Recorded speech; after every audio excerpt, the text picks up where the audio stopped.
Want to start the program now. Welcome officially to the Pulmonary Hypertension Association's PHA Classroom and PHA Online University e-learning event series.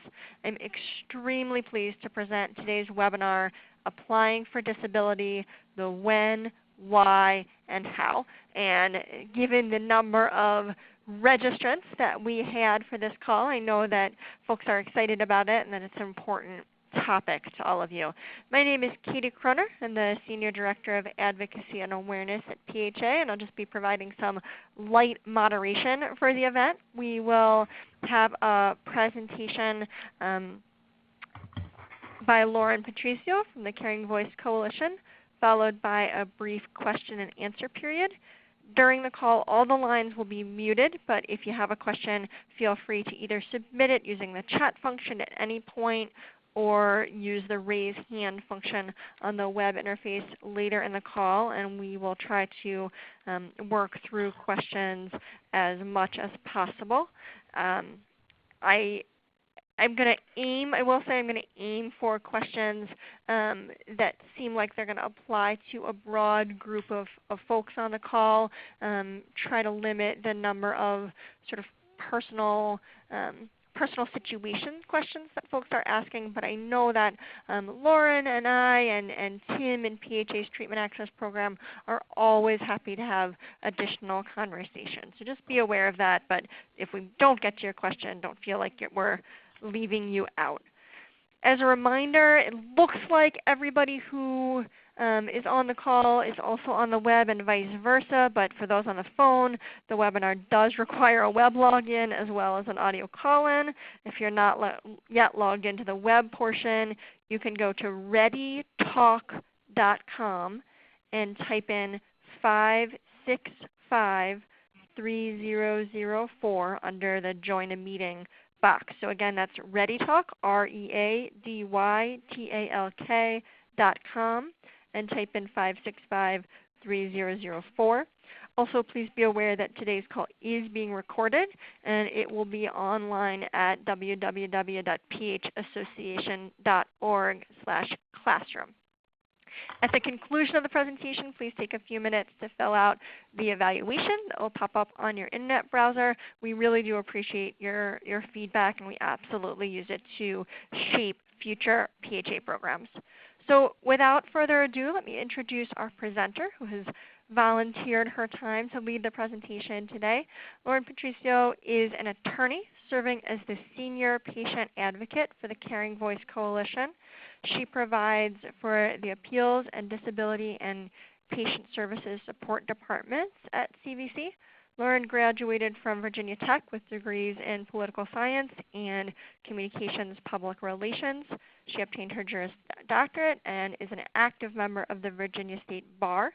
As the Senior Patient Advocate, Lauren assesses Social Security benefit eligibility, navigates CVC patients through the disability claims process from the initial application to representation at the administrative law judge hearing if that becomes necessary. So absolutely an expert in this topic area. We're thrilled to have Lauren on the call today. And with that, Lauren, thanks so much for taking the time to be here, and I'll turn it over to you.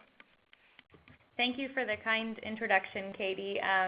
Again, everybody, my name is Lauren Patrizio, and I'm representing Caring Voice Coalition today, and we are just really excited about this opportunity to walk through the Social Security Disability Benefit application process with you. So we will invite questions at the end, and we will just go ahead and get started. So what we're going to talk about today, we have quite a bit to cover. We're going to talk about the differences between SSDI and SSI. We are going to talk through the 5-step sequential evaluation that Social Security uses to determine eligibility. I'm going to provide you all some practical suggestions before pursuing the process. We'll talk about the application process and timeframes, as well as insurance benefits that come along with being deemed disabled. We'll talk about what it looks like to return to work after you've been deemed disabled, as well as what the continuing disability review process looks like. And if we have time at the end, I do have some slides that indicate frequently asked questions that we've seen asked in the past. So there are two main benefit types. The first is Social Security Disability Insurance, or SSDI. This is the benefit type that most people think of when they think of disability benefits, mainly just because it has the word disability in the title. So we're talking here about different non-medical requirements for each benefit type. Both benefit types have the same medical requirements and the same sequential evaluation. The eligibility criteria are just different for non-medical reasons.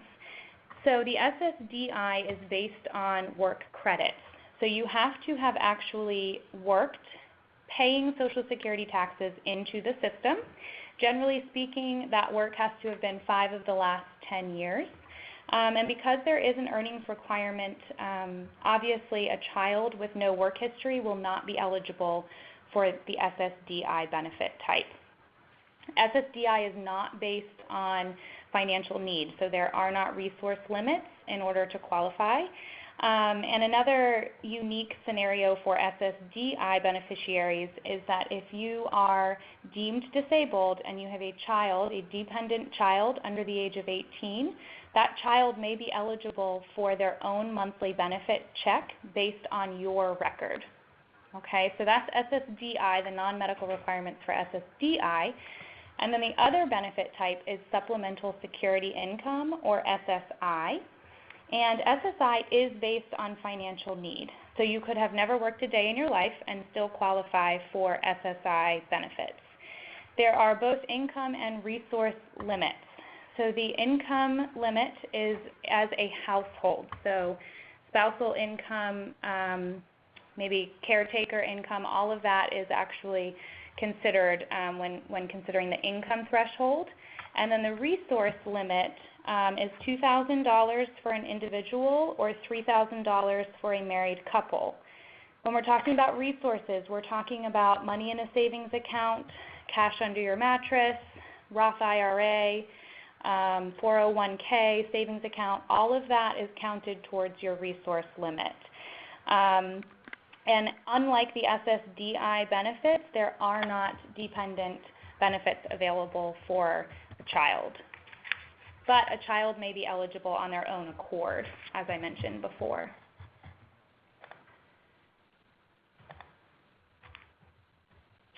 So what is the definition of disability? So this is the official definition that is found in the Social Security Administration Act. And I'm just going to break it down a little bit. You have to have a severe impairment, and you must be unable to do previous work or adjust to any other work in the national or regional economy. And that last piece is regardless of whether or not there is work available in your geographic region, whether or not there's job vacancies, or whether or not you actually have the ability to get hired. So Social Security is not concerned about that. They are just concerned about whether or not, based on your limitations, you would be able to adjust to any other work. So Social Security uses the 5-step sequential evaluation process to make all of their disability determinations. And this is whether a claim is for a mental or a physical condition, or whether it is filed under the SSI or the SSDI program. So these 5 steps are used in every single claim, and it's what makes the Social Security disability process uniform nationwide. So I'm going to break each of these down individually on further slides, and I will also further define terms that may look unfamiliar to you. But just as an overview, step 1 is whether or not the person is engaged in substantial gainful activity, or SGA. Step 2 is whether or not the person has a medically determinable impairment or a combination of impairments that is considered severe. Step 3 is whether or not the person's impairment or combination of impairments meet or medically equal the criteria of an impairment listing. Step 4 is whether or not the person has the residual functional capacity to perform the requirements of his or her past work. And step 5 is whether or not the person is able to do any other work in the national or regional economy. So we'll start with step 1, SGA, substantial gainful activity. So in order to be considered SGA, work does not have to be performed on a full-time basis. It just has to involve doing significant physical and or mental activities. So the way Social Security defines SGA is based on an income threshold, and this amount changes every year. But for 2015, blind individuals cannot make more than $1,820, and non-blind individuals cannot make more than $1,090. So if you are working and making more than this amount and you apply for disability benefits, you will get what's called a technical denial. You will be denied at step 1 of the sequential evaluation because you cannot be considered disabled if you are working above this threshold. So there is a slight exception here, and that's called the unsuccessful work attempt. An example of this would be if you stop working your full-time job due to disability, and then you have an opportunity to return to work. So you return to work for approximately 3 months, and during those 3 months you realize you just cannot keep up with job demands, so you stop working again due to your disability. Those 3 months will not be counted against you. So you can apply for disability dating back to when you stopped your full-time job before you return to work for those 3 months. So that's called an unsuccessful work attempt, and you can use an unsuccessful work attempt as long as it was for 6 months or less, which means that you can get your benefits dating back prior to those 3 months. So if you are if it's found that you are working below the substantial gainful activity threshold, Social Security will move on to step 2 of the sequential evaluation, which is the severity requirement. So the definition of severe is that it significantly limits an individual's physical or mental abilities to do basic work activities. And then there's also a duration requirement that you must satisfy, and that is that your impairment is expected to result in death, or it has already lasted at least 12 months, or is expected to last 12 months or longer. So unlike VA benefits, which we may have time to talk about later, Social Security only pays for a total disability, not partial. So this step 2 requirement would preclude somebody who, for example, had a lung transplant and had significant functional improvement following the lung transplant. So if your condition is found to meet the severity requirement, Social Security will move on to step 3. If your condition is not considered severe, you will get a denial at step 2 of the sequential evaluation. So each of these steps are considered independently of one another. So step 3 are the medical listings. These describe, for each major body system, impairments considered severe enough to prevent an individual from doing any gainful activity. So the medical listings are available on Social Security's website, and they are broken down by major body system. And they are somewhat convoluted and difficult to understand, so I'm going to walk you all through the pulmonary hypertension listing so that you have a better understanding of what that looks like. It is important to note here that even if you do not meet the medical listing, it does not mean that you cannot be deemed disabled. So there's something called equaling a listing, which means that Social Security considers the combination of your impairments, not just your pulmonary hypertension, but if you have other things going on, maybe you have sarcoidosis or depression, Social Security Administration is going to consider all of those things, and if they find that all of those things together are equal in severity to the requirement of the listing, you can still be deemed disabled. So let's talk about the pulmonary hypertension listing. It's listing 3.09. And I am not a Latin expert, but this is cor pulmonale, and that means right-sided heart failure. So the most compelling evidence for purposes of a disability application is going to be your medical evidence. So you'll see here it says clinical evidence of cor pulmonale. You have to have medical records that support your right-sided heart failure. So to break it down a little bit further, you can have either a mean pulmonary artery pressure greater than 40 millimeters of mercury, and that is by right heart catheterization, the gold standard for diagnosis, or clinical evidence of arterial hypoxemia, so low blood oxygen levels that result in shortness of breath. So even if you may have not had a right heart catheterization, but you have documented arterial hypoxemia, you could still meet the listing at step 3.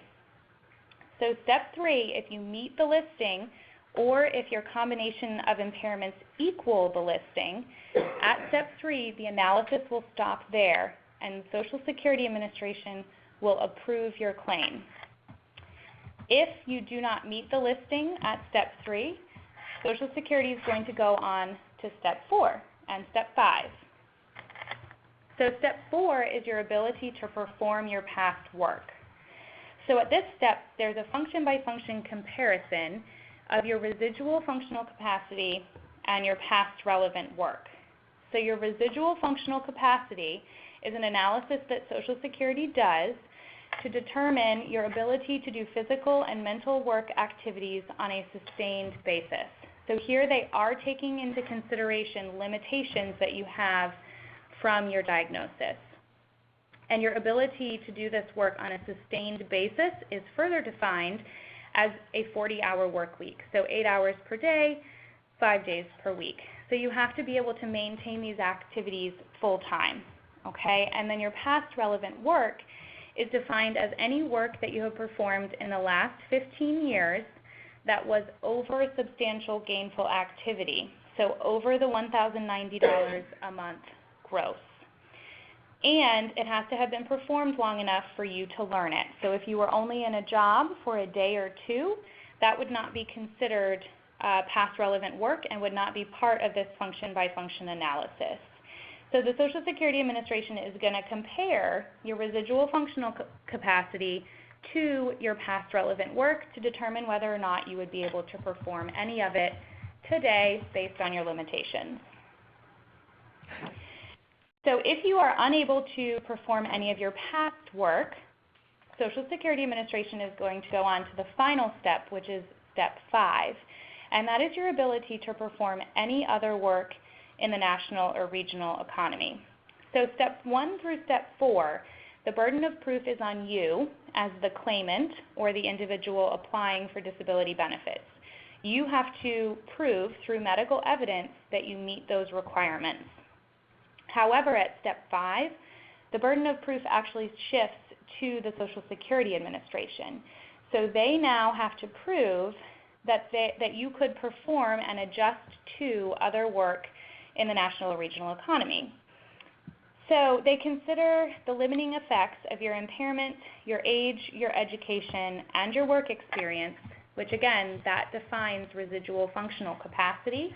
So they consider your residual functional capacity to determine whether or not you could perform any other work. This is the hardest burden to meet, okay? So we see most denials at step 5 of the sequential evaluation because the Social Security Administration can come up with jobs that you may be capable of performing. For example, this might sound ridiculous, but we have seen on a decision before that they said that the individual may not have been able to perform their past work, but that they could sit in a warehouse and count peanuts, okay? Or maybe they say that you're capable of performing surveys online from your couch. So if they can find jobs that you would be capable of performing despite your limitations, you will not be found disabled. This is why it really behooves you to get the approval at step 3, because if you get the approval at step 3 by meeting the medical listing, then Social Security is not going to go on to step 4 and step 5 of the sequential evaluation. So step 5 also has something called the medical, vocational, or grid rules. So these are applied at step 5. And basically, the Social Security Administration acknowledges that the older you get, the more difficult it is to adjust to other work and learn new skills. So these can be particularly helpful if you don't meet a listing and Social Security has to analyze Step 4 and Step 5. If you are an older individual, maybe a lower educational level, and the skills from your past work aren't transferable to other jobs, you may qualify for disability benefits based on the grid rules. These are a little bit confusing as well, as is much with the Social Security Administration, but here's just an example that I wanted to provide you all. There are multiple different rules. We'll just talk about the first one for a minute. So the medical vocational guidelines are broken up by rule, age, education, previous work experience, and then it gives you the decision as to whether or not that individual would be found disabled at Step 5. So 201.01 at the very top here. If you are of advanced age, so over the age of 55, and your education is limited or less, which means that you have not gotten a high school degree, and your previous work experience is unskilled or none, so easily learned job, then you would be found disabled based on the grid rules. So these can be really beneficial, particularly for older individuals applying for disability benefits. So some of you may be considering applying for disability benefits, and I just wanted to provide you all some practical tips before you pursue the process. The first tip would be to see a physician on a regular basis. It can be really helpful and easy just to collect a business card for each physician that you see. That way you have all of their contact information readily available and you can keep them all together in one place. It's also really important to follow prescribed treatments by your doctors. It is a red flag for the Social Security Administration if a doctor has prescribed something and you have denied taking it or do not agree. Okay, so it's important to listen to your physician. They know you best and they know the condition and the treatment best. Finally, it can be helpful, of course, for you to get the testing needed to meet the listing. And I only make this recommendation if your doctor also makes the recommendation. Basically, the right heart catheterization can get you, if you have the right heart catheterization with pressures above 40 millimeters of mercury, it can be a much quicker analysis because Social Security doesn't have to consider Step 4 and Step 5 of the process. Other tests include echocardiograms, VQ scans, chest CTs, that type of thing. So get the testing that your doctor recommends. Another suggestion would be to journal. This can be whatever your preference. Some people may do it on a notebook that they keep beside their bed, keep it on their phone, have an Excel spreadsheet on their computer.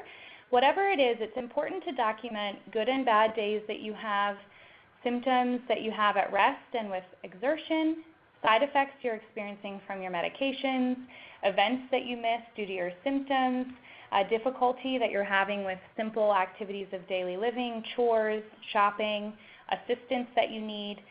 This can really help us advocate for you when we present your claim before the Social Security Administration. It also helps the Social Security Administration analyze exactly what functional limitations you are having.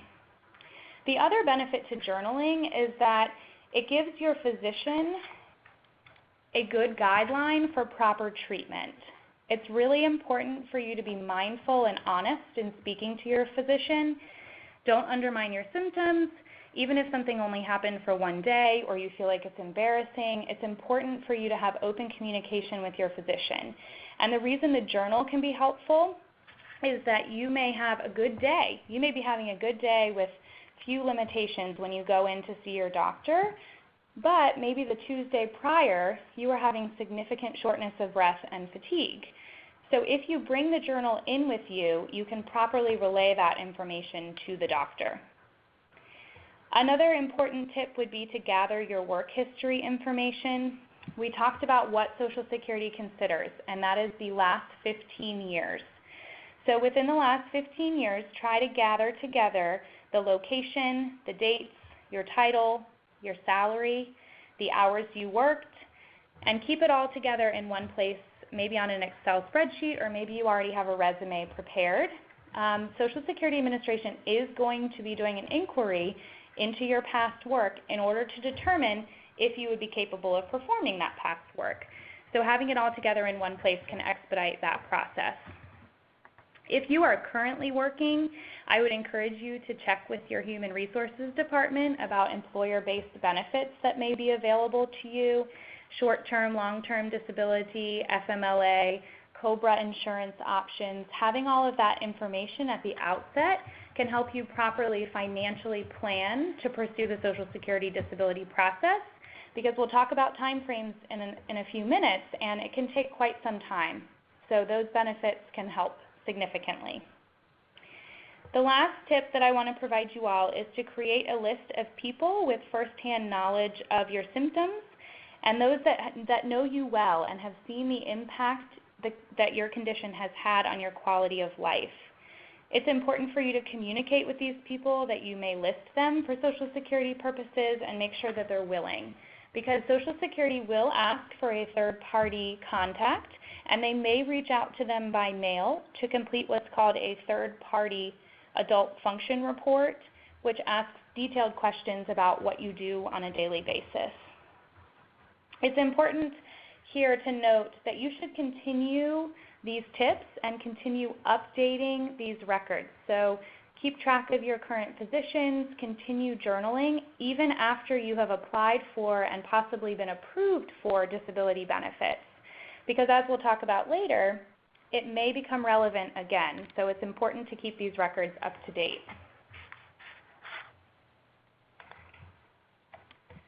So let's talk for a minute about the application process. The very first thing that you are going to do is file the initial application. Now the SSDI, the benefit based on your work credits, that application is available online. The SSI application is not available online at this time, so you would have to complete it in person or over the phone with a representative at the Social Security Administration. And once you file the SSI or SSDI application, your case is going to go to your local Social Security field office to verify the non-medical requirements for disability. So this is what we talked about on the very first slide. The non-medical requirements for SSI being financial need, and the non-medical requirements for SSDI being sufficient work credits.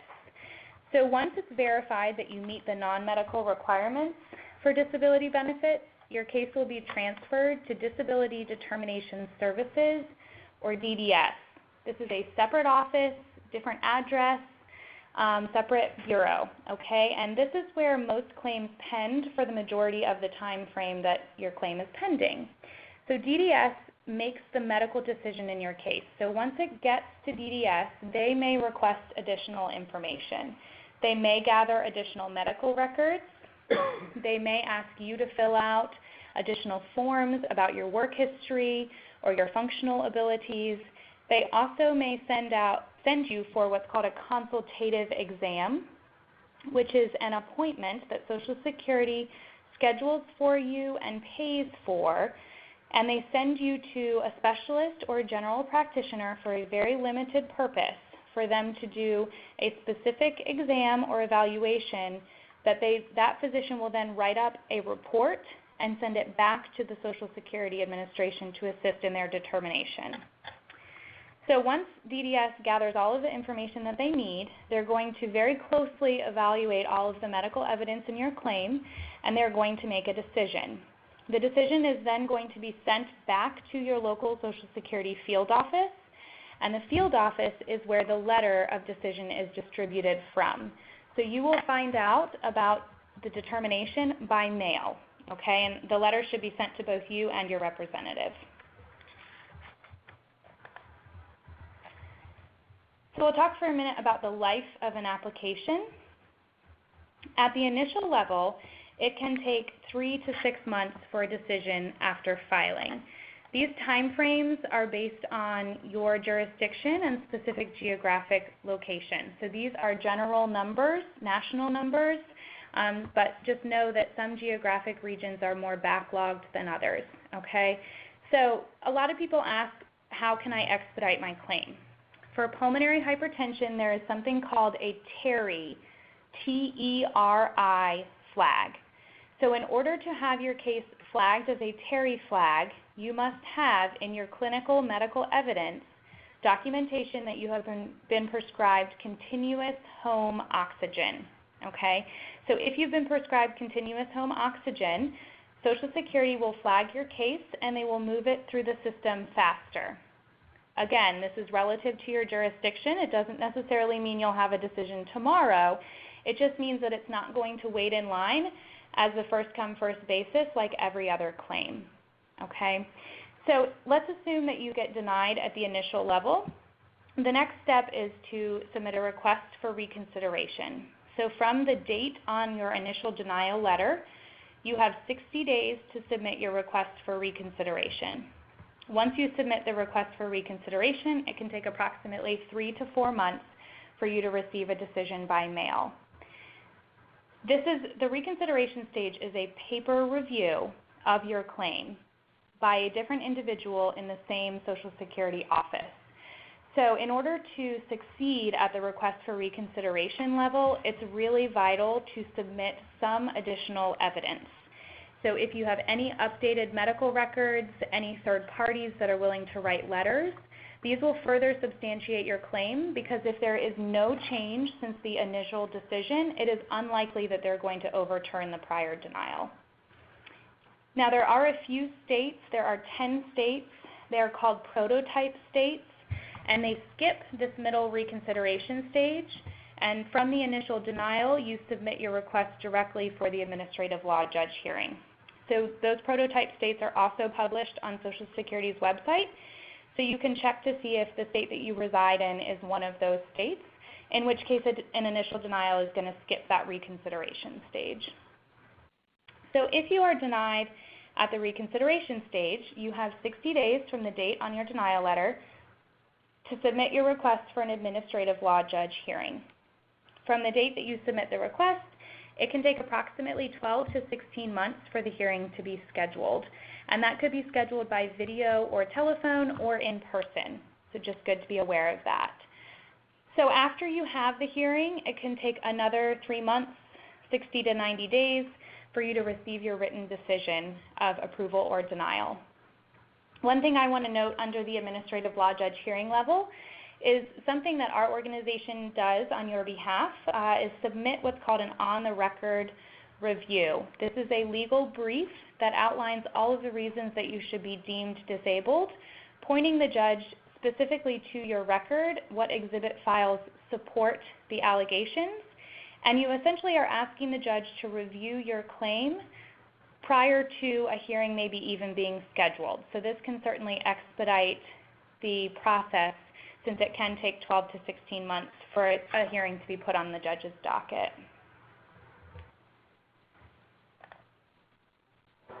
So if you are approved for Social Security disability benefits, there are insurance implications, insurance benefits. So for SSDI, you will be automatically enrolled in Medicare Part A and Part B 24 months after your date of entitlement. So this is 24 months after the first check that you receive, you will be enrolled in Medicare Part A and Part B. Social Security usually starts sending out paperwork about 3 months prior to your eligibility, and they will let you know what it is you need to do in order to enroll, or if you choose to opt out, you just should know that you may have to qualify for a special enrollment period, in which case you have to have other credible coverage. So it certainly is your choice whether or not you enroll in the Medicare Part A and Part B, but there may be implications if you choose to opt out. And for the Medicare B, just like any other Medicare beneficiary, there is a cost involved. So the standard amount is $104.90 for enrollment in the Medicare Part B. And that will be automatically deducted from the monthly benefit amount that you're getting from Social Security. So if you are approved for SSI, Supplemental Security Income Benefits, you are not enrolled in Medicare. Instead, you are eligible for Medicaid. And as you know, the Medicaid program is operated by each state independently. So some require a separate disability analysis, and some defer to the federal government's decision making, and they will automatically enroll you in the insurance coverage. So if you are currently enrolled in Medicaid and you're thinking about pursuing the SSI application process, it's important for you to check on ssa.gov what your monthly benefit amount will be if you are deemed disabled, and compare that to the income threshold that Medicaid has in your state. Because we have seen this happen before, that if you are approved for disability benefits and you are currently enrolled in Medicaid, your monthly benefit amount may put you over the income threshold and you may be cut off from the Medicaid. Okay, so it's really important just for you to know the insurance implications of applying for disability as well.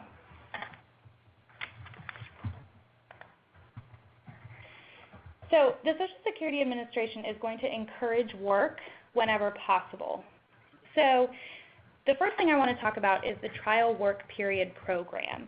So if you are found disabled and you get your monthly disability benefits, but you decide to return to work, you have 9 months where you can receive your full benefit amount and receive full earnings from whatever employment you have.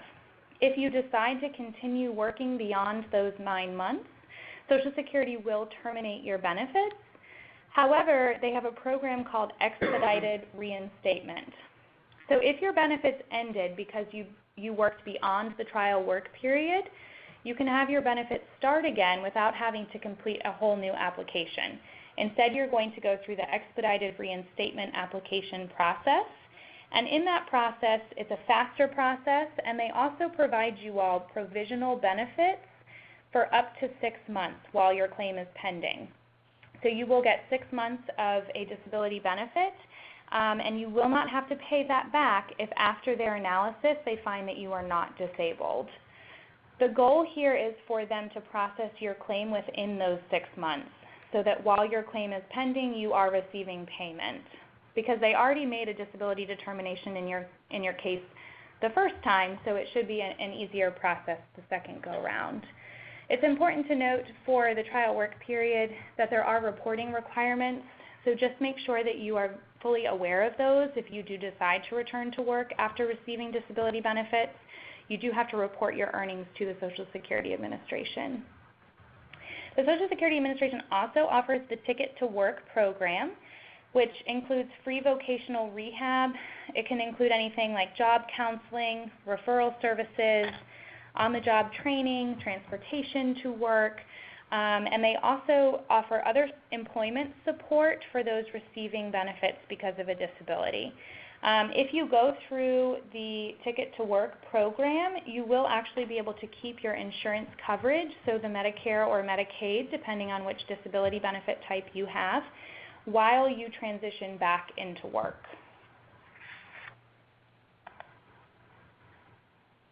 So once you are approved for disability benefits, dates will be set for continuing disability reviews. Now these dates indicate how SSA flags your claim in their system. They're not always communicated to you, so you should just always be prepared for a continuing disability review. What a continuing disability review looks like is the Social Security Administration is going to randomly pull your case to make sure that you still have a disabling condition. So they're going to send you a letter in the mail letting you know that you have been pulled for review. They're going to ask for updated medical information and providers. So this is where we circle back around to journaling and keeping track of each of your physician appointments, because it could become relevant again, and it will be important for you to have that information available when the time comes. So once Social Security gets the information back from you, they have the burden to pull all of your medical records, and they're going to review it to see if you have had what's called substantial medical improvement. So in order for the Social Security Administration to terminate your benefits at a continuing disability review, they have to prove that your condition has substantially medically improved. So even if you have remained stable, the continuing disability review will be reviewed, but you will not be terminated from benefits.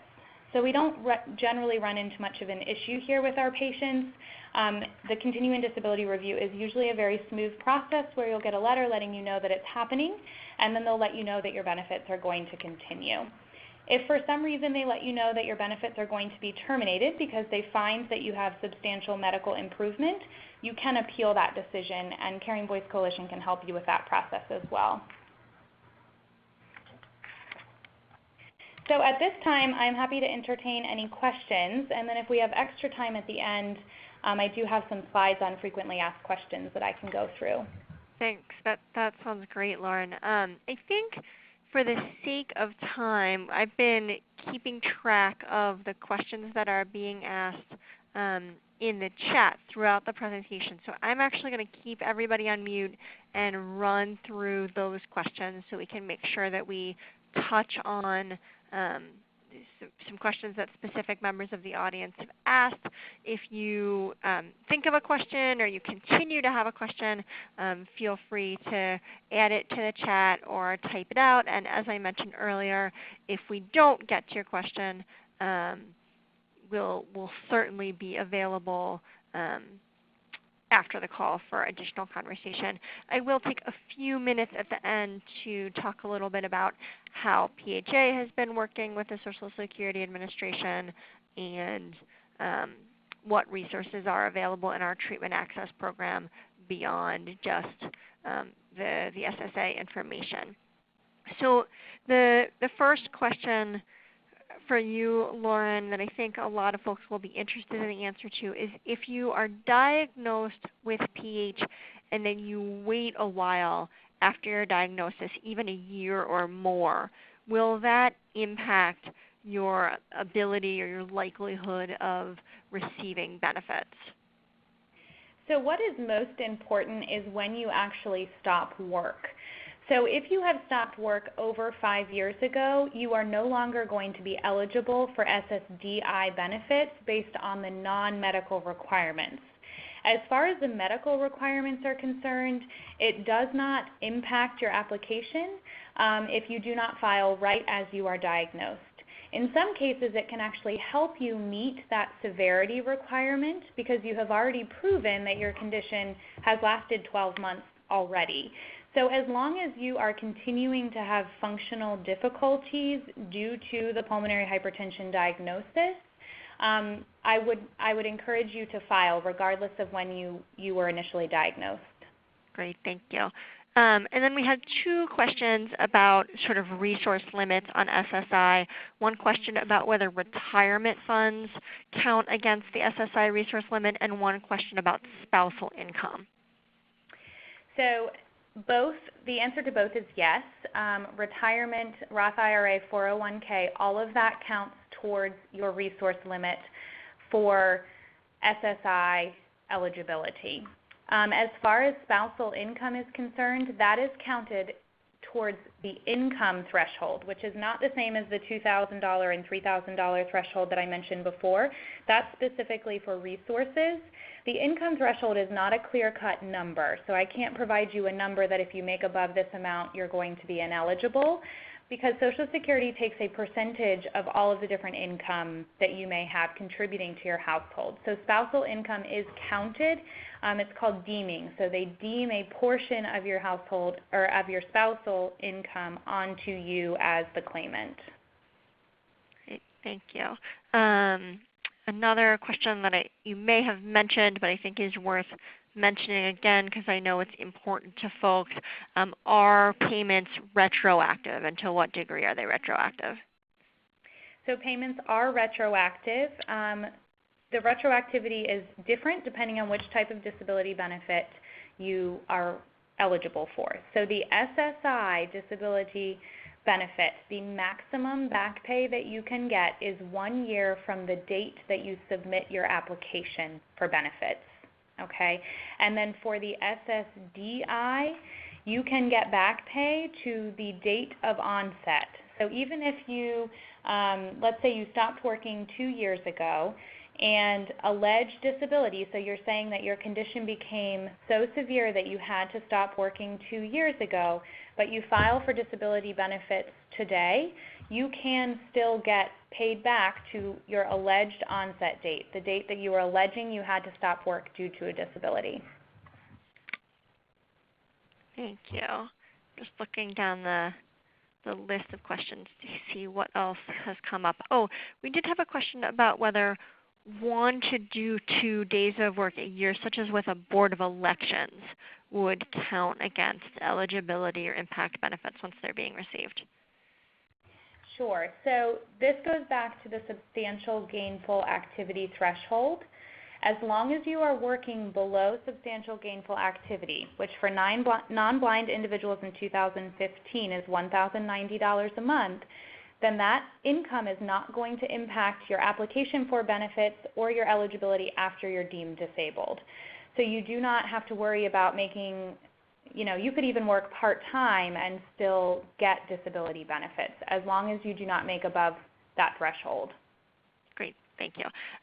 We also have a question about sort of time frames or any kind of waiting period after a denial. So if you've been denied, or even if you've been denied multiple times, is there a period that you have to wait before applying again?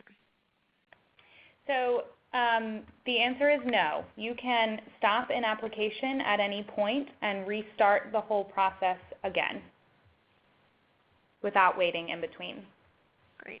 And then I think, well, I have 2 things. I'm gonna ask one more question, and then Noreen, if you are on the phone, I'm going to have you unmute yourself by pressing *7 now so that you can be ready to ask your question as the second question.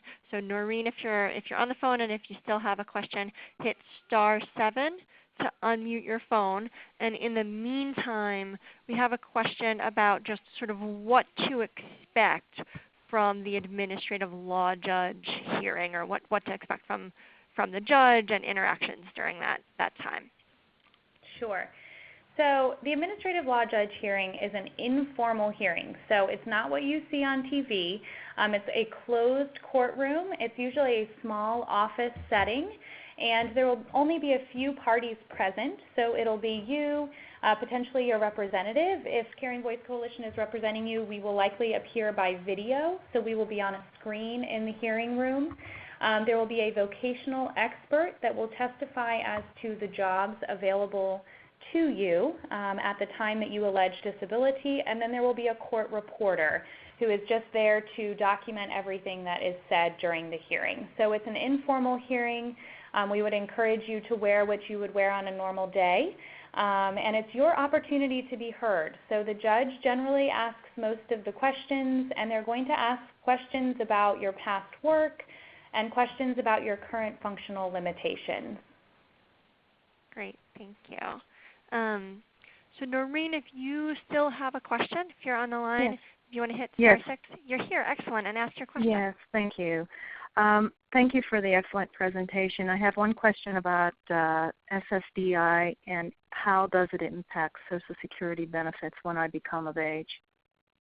Good question. So if you are deemed disabled by the Social Security Administration, once you reach full retirement age, your disability benefits are actually going to transition into your retirement benefits. So the amount usually stays the same. Sometimes it increases a little bit. And you're going to be getting one check every month. So your check is no longer going to say disability on it, and instead it's going to say retirement. Okay, thank you. You're welcome. I'm going to try to... Sorry, go ahead. Sorry. The goal of being deemed disabled is that you do not have to take early retirement, because if you take early retirement, you are getting docked financially, and you will get a reduced benefit amount for the rest of your life. So if you are found disabled, you will get your normal retirement benefit amount continuing through full retirement age. Great. I'm going to try to squeeze in 1 or 2 more questions before we wrap up the presentation.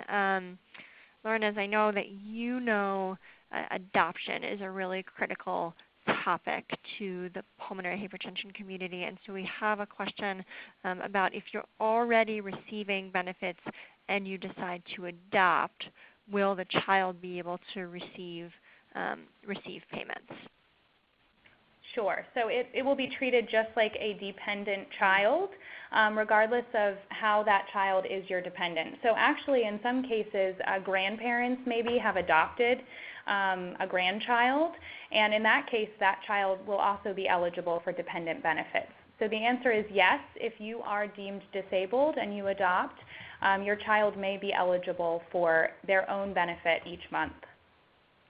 Great. And then the final question, Lauren, that I think I'm going to have you address, and then I'll wrap up with my own answer to one of the questions, is if you've been going through a really lengthy and difficult diagnosis or misdiagnosis process, and you haven't been able to work for many years, 10 years or more, before you are able to finally apply for disability with a PH diagnosis, how will that impact your application?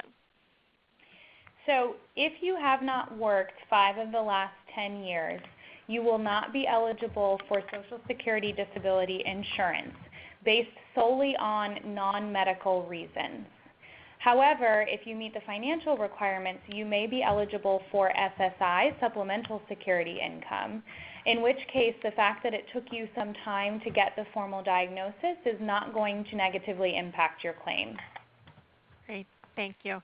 So I can see in the chat and in the on the raise hand function that we do have additional questions. In fact, we have probably about a dozen additional questions, and unfortunately, we're not going to have time to get to those. I don't want to keep everyone on the phone and keep Lauren for another half hour, but we definitely understand that those questions are important. So we will try to follow up with them proactively, but certainly don't hesitate to reach out yourself and reiterate your question. Here, Lauren, stop on your own slide there, and why don't you, before I switch over to PHA's resources, why don't you talk a little bit about the variety of services that the Caring Voice Coalition offers in regard to Social Security, disability, and other services as well? Absolutely. So we are here to help. This is a really confusing process, and I can tell by your questions it can be overwhelming for people. So I just want you all to know that I am available directly. My phone number is available here. Feel free to give me a call or send me an email, and I'd be happy to reach out to you. Social Security Administration, it's a confusing process, and it's really helpful to have somebody in your corner. And as an organization, Caring Voice Coalition can walk you through the entire process. So as I mentioned before, there's several appeal stages, and as a representative, I can assess your eligibility, determine which benefit type you should apply for. We can actually submit the application on your behalf. We will gather your medical records to submit along with your application, and then walk you through the appeal stage, and if it gets to the administrative law judge hearing, we can directly represent you there as well. So we are here to help, and I hope that you'll reach out to me if you have further questions. Thanks so much. And then I want to just reiterate, this is my colleague Tim, who is actually planning to host this call today, but wasn't able to do so. But he is available at PHA full-time, focusing on treatment access issues, anything that has to do with getting the care that you need, getting the medications that you need, and we certainly include Social Security benefits as part of the treatment access continuum. So if you have any questions either from this call or additional questions about your PH care and access to treatment or oxygen, please check out our website, the treatment access portion of PHA's website, or contact Tim directly at the information listed on this slide. His extension at PHA for those who are phone only is 773. And again, his name is Tim Hull. He's the Treatment Access Associate at PHA. He's at 773. The last thing that I want to do, I can see that we're at the top of the hour. If folks need to go, I certainly understand. But we did have a question about compassionate allowance and how PHA is working with the Social Security Administration. So there are two parts to that answer. I'm actually going to give the non-compassionate allowance part to the answer first. PHA is actively working, and in fact has been working with the Social Security Administration for several years now to encourage them to update that core pulmonale listing that Lauren discussed early in her presentation. We recognize that that listing is out of date, that language often doesn't appear in folks' medical records and causes confusion for the Social Security administrators. We've in fact worked with an outside body, scientific recommendation body called the Institute of Medicine that has recommended to the Social Security Administration that they create a listing specifically for pulmonary arterial hypertension. And we've worked with PHA's Scientific Leadership Council to submit proposed listings to the SSA on pulmonary hypertension for both the cardiovascular set of listings and the pulmonary set of listings. So we've done at this point everything that we can think of to do to try to encourage SSA to update that listing and make it easier and more clear-cut for pulmonary hypertension patients to meet the listing and get their disability determination at one of those early stages that Lauren mentioned. My answer to the question about the compassion allowance, unfortunately, is a bit more complicated. We, again, PHA, with the support of our Scientific Leadership Council, worked very hard over the course of about 2 years to encourage SSA to include pulmonary hypertension as a compassionate allowance. And for those who don't know, diseases with a compassionate allowance status have a significantly expedited process. So their times, the times that Lauren listed on her slide about the application time frame, are shorter for conditions with a compassionate allowance. We tried a lot of different things, including trying to get compassionate allowance only for patients with stage 4 pulmonary hypertension, because we thought that maybe that would be an easier piece for the SSA to pick up. And the answer that we got, the final answer that we got, was that PH is not eligible to be a compassionate allowance specifically because the time from diagnosis to how do I want to say this? Because diseases that are eligible for compassionate allowance have a pretty short and clear-cut prognosis from diagnosis to death. And so that's good news for PH in some ways, because that's no longer the case, because we have 12 therapies available and people are living longer with the disease. We're not eligible for compassionate allowance, but it does unfortunately mean that you have to jump through all the hoops, and that's why we're working hard to try to make sure that at least the listing is as up to date and as relevant as it can be, and that people get approved as quickly as possible. So again, I'll stop there. Thank you, Lauren, for your time and for answering all the questions. Apologies to folks whose questions we didn't get to, but we'll continue to be in touch. And thank you for joining us and listening. We will make this recording available on the PHA Classroom portion of PHA's website, so phassociation.org/classroom. But since you registered, you will also receive an email notification when the webinar is available. So we will look forward to you listening to it and sharing it with friends and whatever you choose to do. And then the last thing that I'll add is that the next PHA Classroom event, the next webinar, will take place on Wednesday, July 8th at 3 p.m. Eastern, noon Pacific time, and that is on lung transplantation for pulmonary hypertension. So if that's a topic of interest, please join us on Wednesday, July 8th at 3 o'clock Eastern, noon Pacific. That is all. Thank you, Lauren, and thanks everybody for joining us today. Thank you very much.